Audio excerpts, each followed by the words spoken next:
Halo para smart parent, bagaimana kabarnya? Bersama saya Dr. Dani Sentosa, seorang instruktur brain gym di Rumah Sakit Adi Sudaryo Surabaya. Hari ini kita akan mengetahui bersama, kenapa kok anak-anak kita ini sulit untuk bisa belajar. Banyak anak-anak yang sudah berjam-jam belajar, mengulang pelajarannya, tapi tidak bisa-bisa. Ini yang menyebabkan orang tua stres dan anak pun lebih stres lagi. Mengapa itu terjadi dan bagaimana cara mengatasinya? Kita ikuti di bawah ini. Dr. Paul Edenison, seorang pencipta brain gym, mengatakan bahwa banyak pelajar yang otaknya switch off ketika mereka sedang belajar.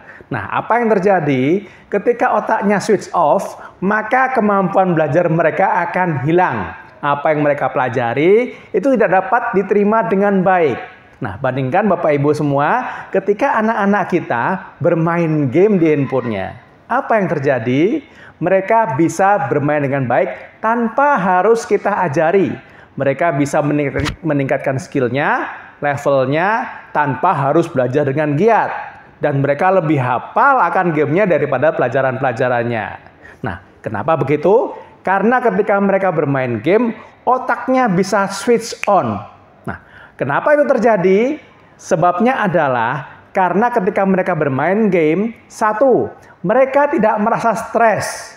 Mereka bermain dengan gembira. Sehingga ketika seseorang dalam keadaan yang tidak stres, maka kemampuan belajarnya akan meningkat.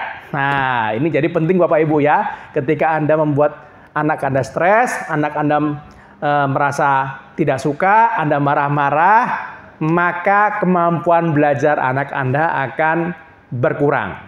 Selain itu, ketika anak Anda bermain game, apa yang terjadi?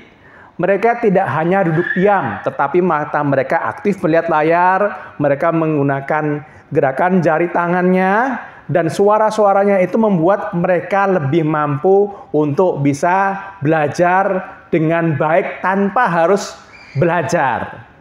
Nah, apa yang harus kita lakukan? Kita perlu membuat otak mereka switch on dulu sebelum mereka belajar. Bagaimana caranya? Ini caranya.